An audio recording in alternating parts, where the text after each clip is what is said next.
हम सरदार हैं, तैयार है, तैयार है, पुरजोश है, बेदार है, तैयार है, एक बार नहीं 100 बार है, तैयार है, तैयार है, तैयार है, तैयार है।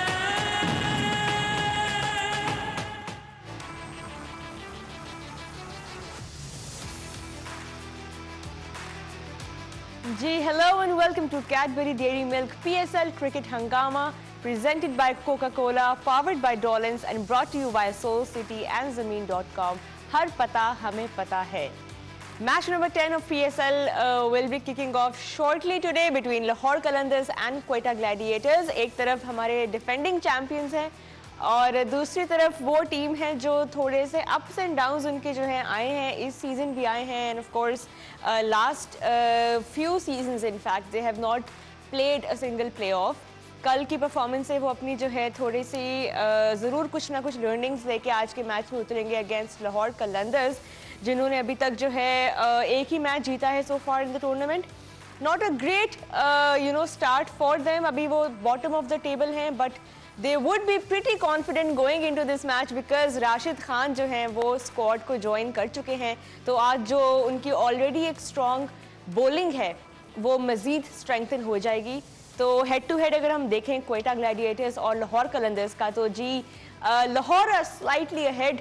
7 मैचेस लाहौर ने जीते हैं और क्वेटा ने 6 मैचेस जीते हैं. तो कोई इतना ख़ास डिफरेंस नहीं है दोनों टीम्स की. अगर आप हेड टू हेड देखें तो you can't really pick out कि कौन सी टीम जो है वो आज ज़्यादा कॉन्फिडेंट होगी.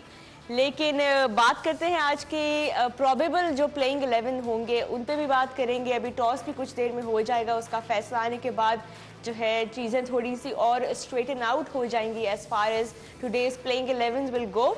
लेकिन अभी मज़ीद बात करते हैं कलंदर्स और ग्लैडिएटर्स पे. मेरे साथ स्टूडियो में मौजूद हैं the former Pakistan captain, the run machine Mohammad Yousuf. अस्सलाम वालेकुम. और जी ऑनलाइन हमारे साथ मौजूद हैं the speedster, the unreadable Mohammad Asif. अस्सलाम वालेकुम आसिफ. जी वालेकुम सलाम. आसिफ आप मुझे सुन सकते हैं? जी जी हेलो जी. अस्सलाम वालेकुम आसिफ, कैसे हैं आप? ठीक है जी. वालेकुम सलाम. कैसी हैं आप? जी welcome to the show. Asif, आज का इम्पॉर्टेंट मैच है, दोनों टीम्स के लिए इक्वली इम्पॉर्टेंट है यूसुफ भाई. लेकिन अभी अगर हम लाहौर कलंदर्स की बात करें तो राशिद खान जो है उन्होंने ज्वाइन कर लिया है स्क्वाड को. तो अब तो वो शाहीन जो है वो थोड़े से कॉन्फिडेंट ज़्यादा होंगे. बिस्मिल्लाहिर्रहमानिर्रहीम. नहीं, पहले 2 बॉलर्स बहुत की थे और प्राइम बॉलर थे और ये अफगानिस्तान का प्राइम बॉलर है और तीनों ऐसे बॉलर हैं कि जो रन्स भी कम देते हैं, विकटें भी ले जाते हैं. तो दूसरी टीम के लिए ये एक बहुत बड़ा जिसको थ्रेट है. अगर ये अच्छा टोटल करते हैं किसी भी टीम के ख़िलाफ़, इवन 180 तक भी करते हैं तो ये रोक सकते हैं, 70 तक भी रोक सकते हैं ये लोग, क्योंकि विकटें लेने वाले बॉलर हैं तीनों. और राशिद खान के आने से स्पिन बॉलिंग इनकी ज़्यादा मजबूत होगी. और राशिद खान बैटिंग भी ठीक कर लेता है, डेंजरस प्लेयर है डाउन द ऑर्डर. और ये एक बहुत ही इनको जिसको कहते हैं इससे बहुत हेल्प मिलेगी, क्योंकि T20 का ये बहुत अच्छा बॉलर है. और अगर देखा जाए तो T20 में इसकी बहुत ज़बरदस्त परफॉर्मेंस है. जहाँ भी लीग खेलता है ये इम्पैक्ट डालता है अपना और टीम को जितवाने में अहम किरदार अदा करता है. और दूसरी तरफ अगर आप देखें तो उनको बहुत बड़ा झटका लगा है जो हसरंगा नहीं आ सकता. वो ऐलान हो गया कि वो इनको ज्वाइन नहीं कर सकता, उनके बोर्ड ने इजाज़त नहीं दी. तो ये इनके लिए एक झटका है क्योंकि वो भी बहुत ज़बरदस्त बॉलर है. वो बैटिंग भी करता है, बॉलिंग भी बहुत अच्छी करता है और फील्डर भी बहुत ज़बरदस्त है. पूरा एक पैकेज है, ये दोनों क्रिकेटर एक पैकेज है. आसिफ, आप क्या ऐड करना चाहेंगे इस पे? लाहौर कलंदर्स जो है राशिद खान की एडिशन के बाद जो है थोड़े से ज़्यादा ऑलरेडी उनकी बॉलिंग जो है वो इतनी स्ट्रॉन्ग है और आज जो है वो थोड़े ज़्यादा कॉन्फिडेंट होकर मैदान में उतरेंगे. अभी हम देख रहे थे राशिद वार्म अप कर रहे थे with the ball, so I think they will be pretty confident going in.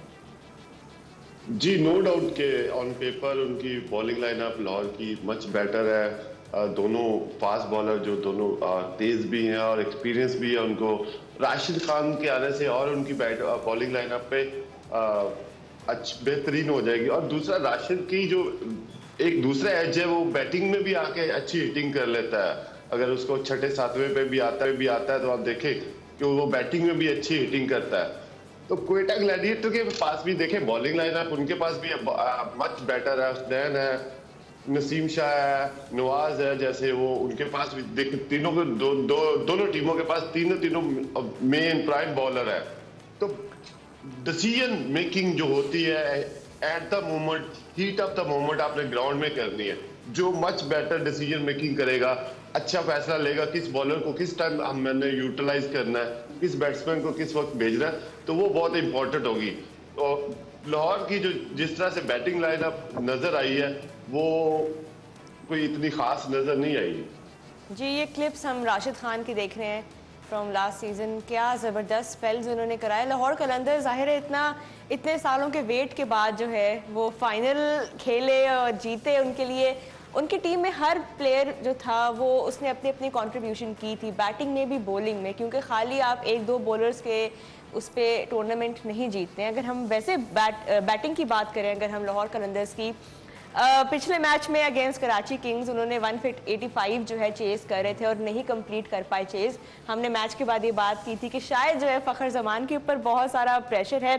Mirza bag ने भी अच्छी बैटिंग की जी, लास्ट मैच में 45 ऊपर से उन्होंने भी किया था। स्ट्राइक रेट बहुत कम 115 का था।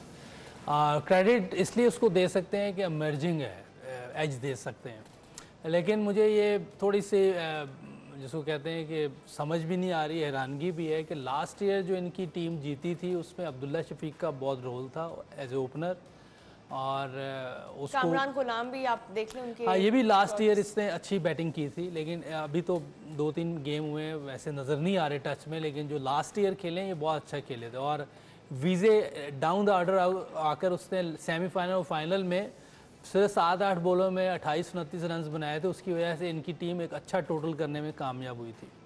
तो इस बार जो बैटिंग जो इनकी इतनी अच्छी नहीं लग रही, वो इसलिए नहीं लग रही, एक तो अब्दुल्ला शफीक को नहीं खिला रहे, एक तो वो ये है। क्या वजह है वैसे? अब्दुल्ला शफीक जो है हमारे इतने अच्छे इंटरनेशनल स्टेज पे ओपन करते हैं पाकिस्तान के लिए, ये तो एक उनके लिए we should have seen him right from the first match.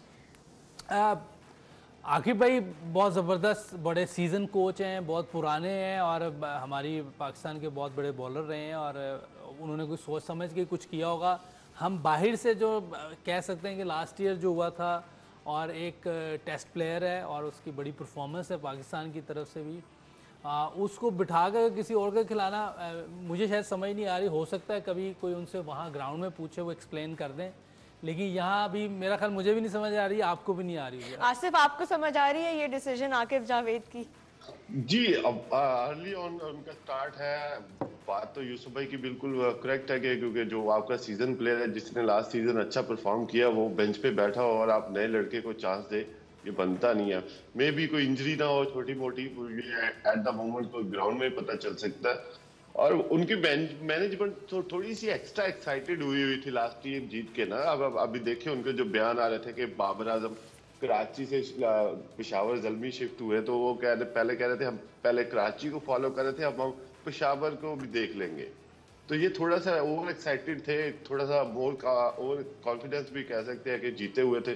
तो ये चीजें होती है जो कि आपने ग्राउंड में आपने मैच से पहले बड़े बोल नहीं बोलने चाहिए, जो कि आप अभी देखें अगले पिछले दोनों मैचों में उनके सामने आए।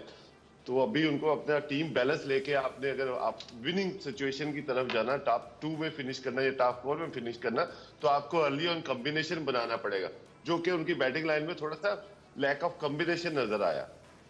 बिल्कुल पार्टनरशिप्स नहीं लग पा रही हैं ऊपर, खास तौर पे जब बड़े टोटल चेज कर रहे हैं। लास्ट मैच हमने देखा कराची किंग्स के अगेंस्ट, यूसुफ भाई कोई ऊपर पार्टनरशिप नहीं लग सकी। शे होप आते हैं जी इनके नंबर 3 पे, और फिर नीचे कामरान गुलाम आते हैं, और फिर हुसैन तलत भी हैं इनके पास।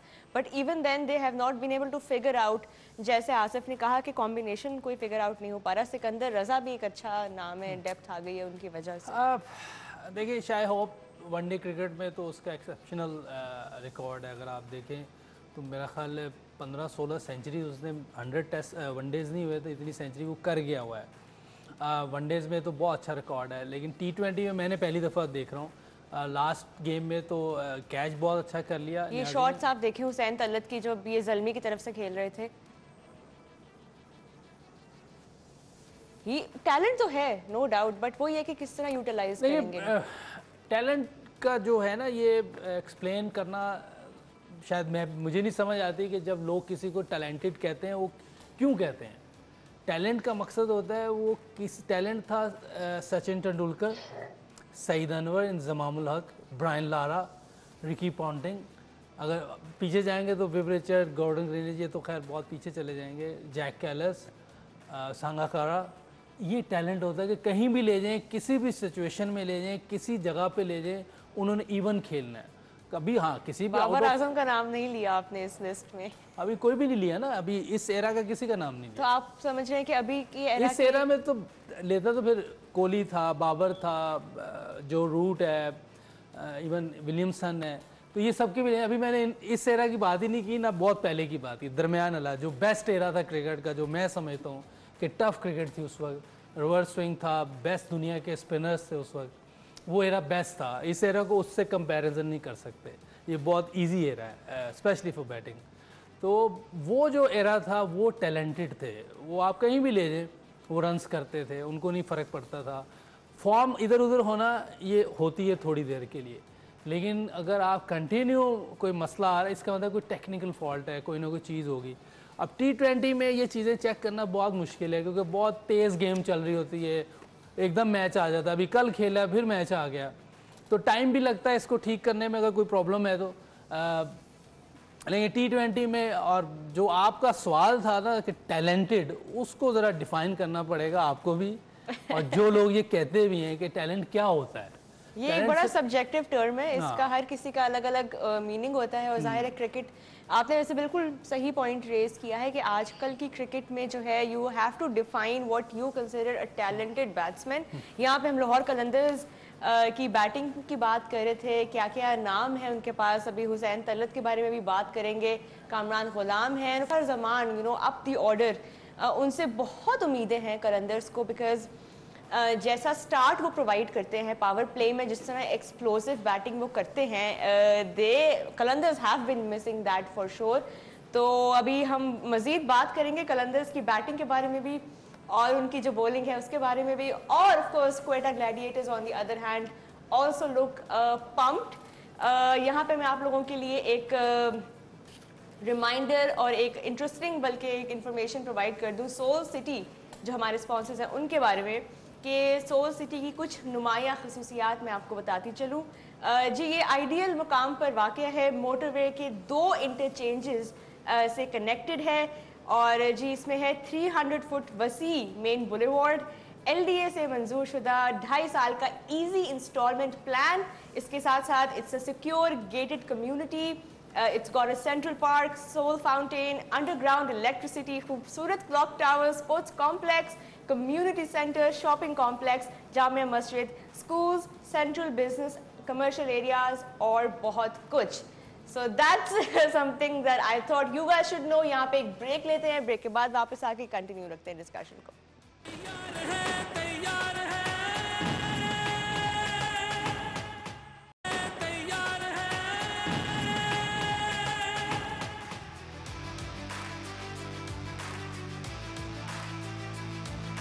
जी welcome back to Cadbury Dairy Milk PSL Cricket Hangama, presented by Coca-Cola, powered by Dolans and brought to you by Soul City and Zameen.com. हर पता हमें पता है। News from the center is that Quetta Gladiators have won the toss and they are of course bowling first. Yusuf bhai, not a surprise, you know, seeing them choosing to bowl last night. उन्होंने काफी अच्छा match अपना खेला, even though couldn't win, but bowling की तरफ से वो काफ़ी कॉन्फिडेंट होंगे इस वक्त। मेरा ख्याल एक वजह ये भी हो रही है कि बॉल थोड़ा बहुत गीला हो रहा है, और दूसरी बात ये कि कल पहले टाइम थोड़ा टर्न भी हुआ है, सेकंड टाइम टर्न हुआ है। मेरा ख्याल एक आधा बॉल ऑड बॉल को टर्न हुआ है। फर्स्ट टाइम ये चांस लेना चाह रहे हैं नवाज पर, और जो है इनका बॉलर है कैस अहमद के, वो भी ऐसी बॉलिंग करें कि वो रन्स भी कंटेन करें और विकटें भी ले लें। फर्स्ट टाइम बॉलिंग करने का मुझे लग रहा है ये 2 ज़्यादा एज लग रहे हैं। लेकिन शहनशाह कह रहा था कि हमने भी पहले बैटिंग ही करनी थी, क्योंकि हमारी बॉलिंग बहुत स्ट्रॉन्ग होगी राशिद के आने से। देखते हैं क्या होता है मैच में, लेकिन दोनों कप्तान कॉन्फिडेंस लगे हैं। शहनशाह बैटिंग करते हुए कॉन्फिडेंस लग रहा है, वो बॉलिंग करते हुए कॉन्फिडेंस लग रहा है। दोनों की टीमें, इनको ज़रा एज हो जाएगा राशिद के आने का, और उनको डिसएडवांटेज है हसरंगा नहीं आया, तो दोनों टीमें देखें आज कैसा खेलती हैं। उम्मीद है कि अच्छा मैच होगा। अच्छा मैच होगा, ये उम्मीद है। आसिफ, क्वेटा जो है वो बॉलिंग कर रहे हैं पहले, तो यहाँ पे क्या कहेंगे आप इस डिसीजन के बारे में सरफराज अहमद के?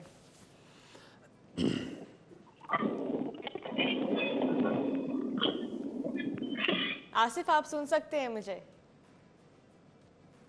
आई थिंक थोड़ी हमारी कॉल डिस्कनेक्ट हुई हुई है, तो we will circle back to that.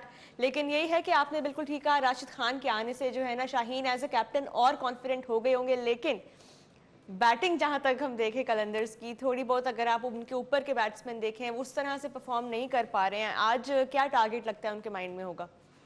देखिए टारगेट तो उन्हें बेहतर ही देना पड़ेगा, क्योंकि थोड़ा सा बॉल गीला हो रहा है। हो सकता है कि अगर ज़्यादा गीला हो गया तो हाथ में आना मुश्किल हो जाता है, वो स्लिप ज़्यादा होता है, जहां आप बॉलिंग करना चाह रहे होते हैं वहाँ गिर नहीं रहा होता, और स्पेशली स्पिनर्स के लिए तो और मुश्किल हो जाती है।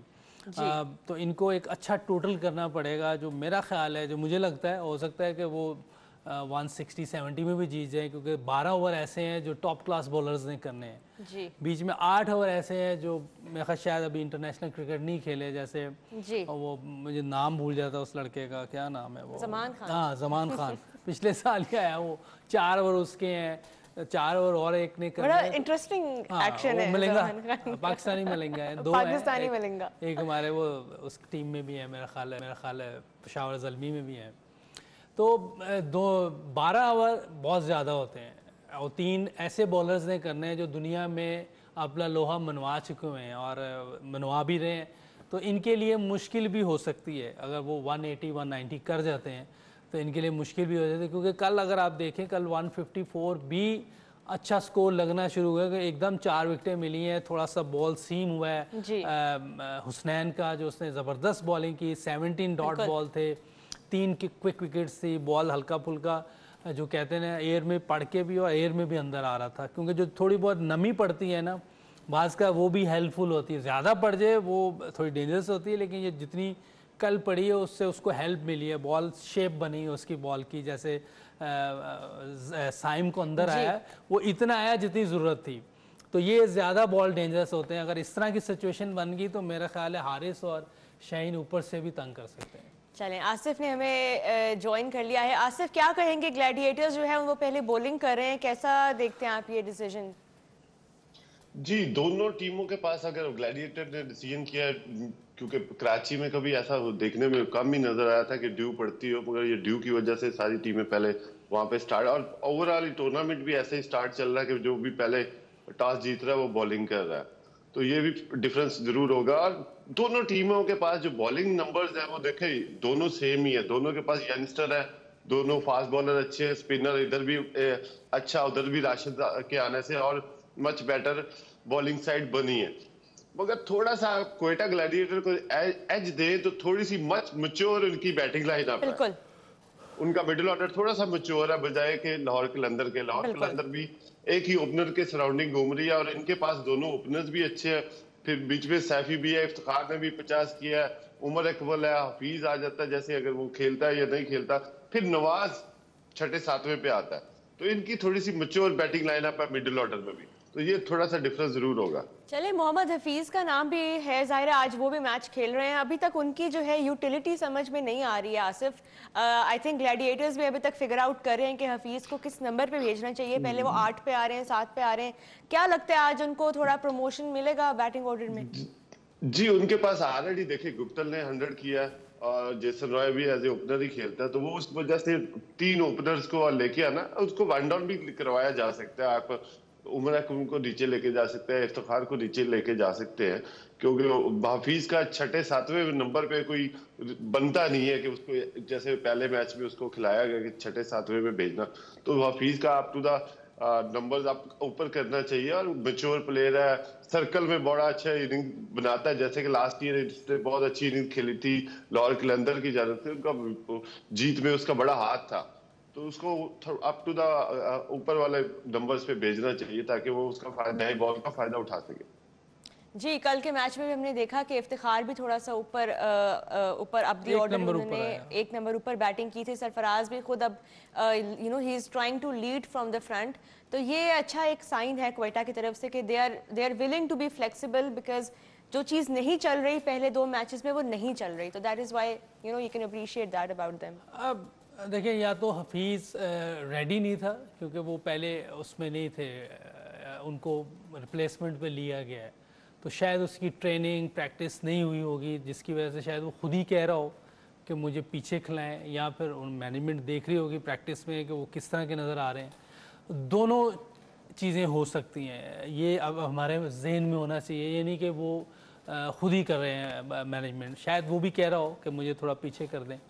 अगर वो खुद कह रहा है कि मैं ठीक हूँ तो मेरा ख्याल उसको 3 पे करवा देना लेकिन वही बात है जो कल के मैच में भी हमने कही थी कि अगर वो विलिंग नहीं है ऊपर बैटिंग करने में, तो फिर why should he be included in the playing 11, क्या यूटिलिटी उनकी है हमें। हाँ, अगर देखिए, अगर ये बात जो आप कह रही हैं कि अगर वो खुद ही रेडी नहीं है, तो फिर मेरा ख्याल है कि उनकी जगह किसी और को ले लेते उस टीम में। 2 प्लेयर ऐसे अभी बाहर हैं जो पाकिस्तान से टेस्ट भी खेल रहे हैं, वनडे भी खेल रहे हैं, एक आगा सलमान है और एक हम इमामुल हक है, ये दोनों अवेलेबल थे। इन दोनों को सलमान की तो बॉलिंग भी हमने हाँ, बॉलिंग भी है, फील्डर भी बहुत अच्छा है। इमाम सिर्फ बॉलिंग नहीं करता, अदरवाइज फील्डर बहुत अच्छा है, बैटिंग बहुत अच्छी करता है, नंबर 3 पे भी आ सकता है। जिस तरह इनकी बैटिंग ऊपर से है, वो ओपनिंग नहीं चेंज कर सकते, तो नंबर 3 पे इमाम खेल सकता है। इमाम ऊपर भी खेलता है, नए बॉल को भी, और स्पिनर पे बहुत अच्छा है, फीट बहुत अच्छे यूज़ करता है।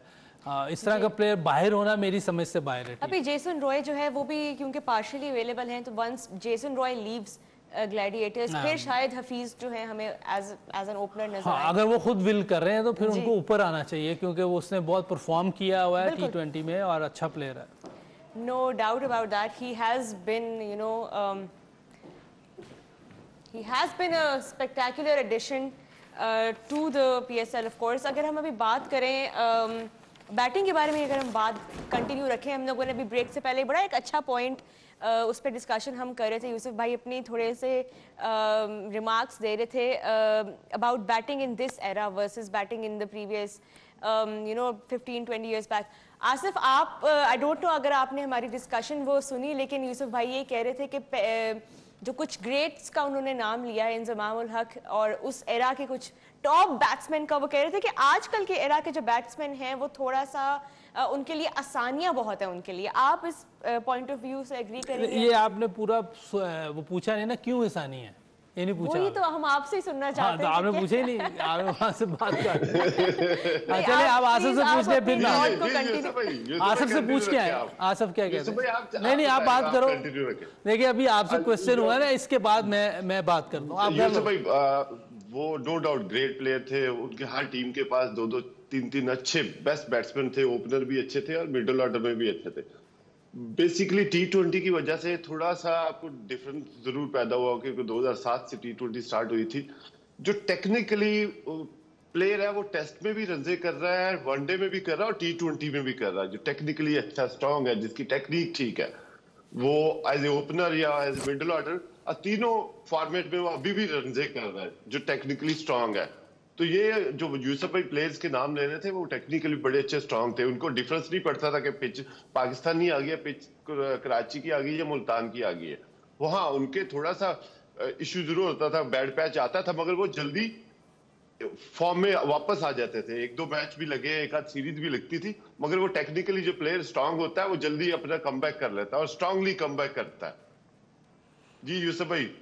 बिल्कुल, अभी हम यहाँ पे यूसुफ भाई, यहाँ पे हमें एक ब्रेक लेना पड़ेगा। इसके बाद जो है हम ये कंटिन्यू रखते हैं डिस्कशन को, और आपको मैं एक दफ़ा फिर रिमाइंड कराती जाऊँ कि सोल सिटी की कुछ नुमाया खसूसियात जो अभी हमने डिस्कस ब्रेक से पहले हमने बात की थी। जी, आइडियल मुकाम पर वाक़ है सोल सिटी और मोटरवे के 2 इंटरचेंजेस के साथ कनेक्टेड है। 300 फुट वसी मेन बुलेवार्ड LDA से मंजूर शुदा और 2.5 साल का ईजी इंस्टॉलमेंट प्लान भी है। इसके साथ साथ it's a secure gated community, it's got a central park, soul fountain, underground electricity, खूबसूरत clock tower, sports complex, community centre, shopping complex, Jamia Masjid, schools, central business and commercial areas and much more. So that's pretty exciting. यहाँ पे एक break लेते हैं, break के बाद वापस आते हैं तो यूसुफ भाई की थोड़ी और एनालिसिस सुनते हैं।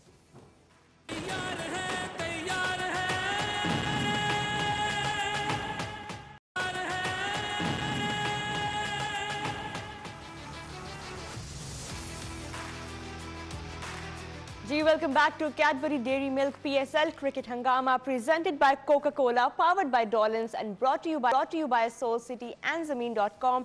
हर पता हमें पता है। अपडेट ये है जी कि Quetta Gladiators are bowling first against Lahore Qalandars which means कि लाहौर कलंदर्स की बैटिंग का एक और टेस्ट होगा आज। They have not been able to perform up the mark as far as the batting goes और उसकी वजह भी हमारे सामने है कि कोई ऐसा नाम नहीं है उनकी बैटिंग में एक्सेप्ट फॉर फ़खर जमान अब इन द टॉप ऑर्डर जो लंबी इनिंग्स भी खेल सके और एक अच्छी पेस पे जो है आपकी इनिंग्स को, because T20 is all about the run rate specially in those first 6-7 overs. You really have to score at a higher pace and take full advantage of the power play. अभी हम बात कर रहे थे जी कि क्या जो दोनों टीम्स के कंपैरिजन्स हैं वो किस तरह जा रहे हैं। ऑफ कोर्स आसिफ ने यही कहा कि दोनों टीम्स की बॉलिंग तो अच्छी लग रही है, उनकी सारी बेसिस कवर्ड हैं, लेकिन Quetta have slightly more of an edge क्योंकि उनके पास कुछ ज़्यादा मैच्योर नाम है उनकी बैटिंग में। इफ्तिखार है वो हमारे जहन में ज़रूर आता है नाम, पिछले मैच में भी उन्होंने अच्छी इनिंग्स खेली। उसके अलावा जो है जेसन रॉय का नाम भी है, he can be on his given day he can be the match winner for any team, but अभी तक उनकी तरफ से कोई ऐसी इनिंग्स नहीं आ पाई है सो फार इन PSL। तो अभी उसी पे बात कर रहे थे हम ब्रेक से पहले, जो है एक मज़ेदार डिस्कशन हम कर रहे थे regarding batting in different eras, और यूसुफ भाई जो है उस पर अपनी कुछ एनालिसिस हमें दे रहे थे। यूसुफ भाई आप प्लीज़ कंटिन्यू करें क्योंकि we are all very interested in that. अच्छा, इसको सर सामने एक चीज़ ज़रूर रखनी है, इस तरह के जो प्लेयर हैं वो टॉप प्लेयर हैं, जैसे बाबर है, कोहली है, रोहित है, विलियमसन है, जो रूट, स्मिथ है और अभी लबुशैन जो है, ये टॉप 7 प्लेयर हैं इस टाइम वर्ल्ड क्रिकेट में। और T20 उन लोगों ने नहीं खेली हुई, तो इसलिए T20 का तो छोड़ ही देना, T20 को साइड पे कर दें। वनडे क्रिकेट जो उन लोगों ने खेली है, इसलिए मैं कह था कि वो टॉप एरा था। 15 ओवर का वो होता था, दायरा होता था, उसमें 2 फील्डर बाहर होते थे, बाकी अंदर होते। 15 ओवर्स के बाद 4 अंदर होते थे, बाकी सब बाहर होते थे और 1 बॉल लगता था। ये सबसे बड़ा मसला है, इसीलिए मैं कह रहा हूँ आज बैटिंग आसान है, बॉलिंग मुश्किल है। अगर आसिफ या कोई भी लोग अभी ये शहनशाह या हारिस ये उस वक्त खेल रहे होते तो इनको ज़्यादा फ़ायदा होता। रिवर्स स्विंग मिलती थी पहले 10-12 ओवर के बाद सबको रिवर्स स्विंग आती थी, इधर स्विंग हो रहा होता था। और वही प्लेयर जो थे वो लिमिटेड ओवर्स भी खेलते थे और वही टेस्ट 270-280 जब करती थी टीम तो वो जीत जाती थी। इसीलिए उस वक्त कोई बैटिंग नहीं देता था, बैटिंग लेते थे। और विकेट्स में भी फ़र्क था, वो टर्न भी होती थी, बाउंस भी होता था उसमें।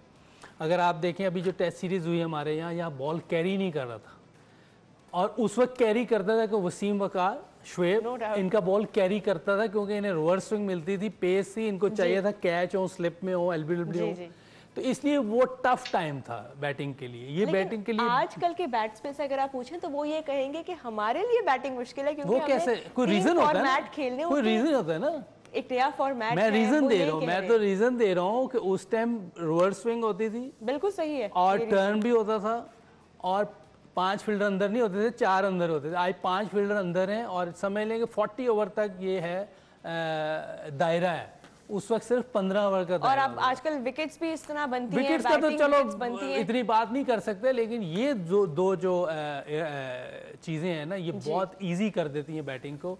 अगर आप देखें, अगर सचिन तेंदुलकर या सईद अनवर इस दौर में होते तो हो सकता है कि किसी को अच्छा ना लगे, वो हर दूसरे मैच में 100 कर रहे थे। T20 तो ऐसे ही उन्होंने ख़त्म कर देनी थी, ये बात इतनी आसानी से वो लोग उस वक्त इतनी रिवर्स स्विंग, इतनी टर्न पे वो इस तरह खेलते थे। शेन वॉर्न, मुरलीधरन, आज कोई नज़र आता आपको? कोई एक बंदा बता दें आप मुझे, कोई नहीं है। वसीम अकरम, शोएब अख्तर, वकार यूनिस, डिफरेंट। देखिए हर एरा में डिफरेंट लोग आते हैं। पहला एरा था वो हो सकता है हमसे ज़्यादा मुश्किल हो, 90s के एरा से ज़्यादा मुश्किल हो, लेकिन ये एरा अगर किसी भी सेंसिबल प्लेयर से पूछेंगे वो शायद ये चीज़ें आपको ज़रूर बता दें। ऑन द स्क्रीन शायद ना बताएं, ऑफ द स्क्रीन ज़रूर बता देंगे, ऑफ द रिकॉर्ड। आसिफ कुछ ऐड करना चाहेंगे आप यहाँ पे? जी, बैड की बात है, वही है कि जो टेक्निकली स्ट्रॉन्ग है वो आज भी अच्छा है, कल भी अच्छा था और अगले आने वाले अरसे में भी अच्छा रहेगा। टेक्निक है, हार्ड वर्क होता है और वो ये चीजें आपको पे ऑफ करती है। आपने शॉट्स को लर्न करना है, आपने थोड़ा सा T20 पे ये आ गया कि क्रिकेट थोड़ी अभी ज्यादा हो गई है, और every second day third day आपका मैच चल रहा होता। जो पुराना एरा था उसमें टेस्ट सीरीज होती थी, वनडे सीरीज होती थी, दैट्स इट। अभी T20 मैचेस ज्यादा होते हैं, वनडे और टेस्ट आपको कम ही देखने मिलती है। स्पेशली टेस्ट की जो 4 टॉप टीमें वही ज्यादा टेस्ट मैच खेलती है। तो हमारे अब T20 क्रिकेट ज्यादा हुई है। देखिए अभी भी दो तीन सीरीज हुई थी लास्ट में, तो दो तीन टेस्ट हुए थे, वो भी काफी अरसे बाद। तो वही एवरीथिंग जो कि क्रिकेट पे आता है, ठीक है, टॉप नाम जो भी हुए हैं वो टेक्निकली जरूर स्ट्रांग रहे, चाहे वो किसी भी टीम में हो, ऑस्ट्रेलिया में हो, पाकिस्तान टीम में हो या इंडिया की टीम में हो। तो स्पेशली जो बॉलर्स आए हैं, नो डाउट के बॉलर भी हमारे पास बहुत बड़े नाम आए हैं। अभी यूसुफ भाई ने भी बोला कि स्विंग अर्ली ऑन, अगर आप नए बॉल से स्विंग करते हो फिर आप रिवर्स स्विंग पे जाते हो, तो T20 में थोड़ा सा रिवर्स स्विंग का मार्जिन कम रह गया हुआ। वो बॉलर जो अभी आ रहे हैं, T20 में फिर भी हो जाता है, वनडे में नहीं होता। वनडे में दो नए बॉल है, दो बॉलें लगी है, वो भी थोड़ा डिफरेंट पड़ता है। मगर जो भी बॉलर स्विंग करेगा वो ज्यादा विकेटें लेगा। नहीं कैसे करेगा, अल्लाह के बंदे 4 ओवर के बाद कुछ नहीं होता। शुएब भाई ने भी अगर आउट किए थे, आप देखें कलकत्ता टेस्ट में उन्होंने रिवर्स स्विंग पे विकेटें ली थी। वसीम भाई भी करते थे, आउट करते थे, नए बॉल से भी स्विंग करते थे, पुराने से भी नीचे से आके उसको पकड़ लेते थे। खुद ही आंसर दे दिया उसने सारे तो बेसिकली आप देखें, अभी जो हमारे 2-3 मैचेस देखे थे, हमारे जो फास्ट बॉलर है वो थोड़ा सा wide of the crease bowling कर रहे हैं, थोड़ा सा क्लोज टू द स्टंप करेंगे। चाहे वो लेफ्ट हैंडर हो, लेफ्ट हैंडर की अगर शेप अच्छी बन रही है, अंदर आ रहा है, तो देखिए वो अर्ली ऑन अगली बैटिंग लाइन को डिस्टर्ब करता है। जो राइट हैंडर वो क्लोज टू द स्टंप करने से आपके बैट्समैन के पास जो बॉल आता है, जो बॉलर रिलीज कर रहा होता है और उसके पास बॉल पहुंचना होता है, उसमें थोड़ा सा टाइम मार्जिन बहुत कम रह जाता है। जब बैट्समैन दोनों आंख से देखता है तो बॉल उसके करीब आ चुका होता है। ये छोटी छोटी बातें होती है। एज ए फास्ट बॉलर बच्चों को तो यही मैं बता सकता हूँ कि ये थोड़ा सा क्लोज टू द स्टंप आए और कोशिश करें नए बॉल से शेप बनाने की कोशिश करें। आप प्रैक्टिस भी करते हो, नए बॉल से करें, क्योंकि आपने हमारे जो अभी देखे दोनों तरफ चार मेन हमारे फास्ट बॉलर दोनों टीमों में खेल रहे हैं, और जो भी ऊपर से आके अच्छा स्विंग कर देगा, अच्छी जगह से बॉल करेगा, वो एज जरूर लेगा। जी यूसुफ भाई, अभी आपने बात बड़े मजे का पॉइंट रेस किया था कि जो उस एरा के बैट्समैन अगर आज के एरा में इन कंडीशंस पे खेलते तो शायद हर दूसरे मैच में उनके 100 हो रहे होते।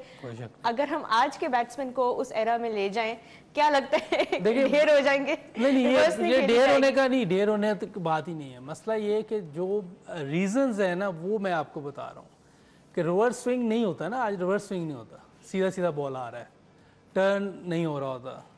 तो वो जो एरा था उसमें ये चीज़ें थी, और 4 फील्डर अंदर होते थे या 5 फील्डर अंदर ना, थोड़ा डिफरेंट है। या तो एक ही वो क्या कहते हैं आजकल इलेक्शन में, क्या कहते हैं प्लेइंग 11 क्या होती है वो, प्लेइंग फील्ड, हाँ एक जैसी हो ना, एक जैसी हो, फिर आप करते। अभी टेस्ट क्रिकेट में अभी भी थोड़ा सा वो है, तो थोड़ी मुश्किल होती है टेस्ट क्रिकेट में। अगर देखें वो उसमें चेंजिंग नहीं आई इतनी, उसमें भी अभी थोड़ी सी मुश्किल हो जाती है। वनडे में बहुत इजी है, वनडे में आप 400 रन कैसे बन सकते हैं आप मुझे बताएं। चले यूसुफ भाई, बहुत शुक्रिया आपका फॉर योर एनालिसिस। आसिफ आपका भी बहुत शुक्रिया। यहाँ पे शो का जो टाइम है वो खत्म होता है, मैच की तरफ बढ़ते हैं। It's going to be a good one between Lahore Qalandars and Quetta Gladiators. Both of them need this win badly. Match enjoy करें, आपसे मिलेंगे मैच के बाद 11 बजे।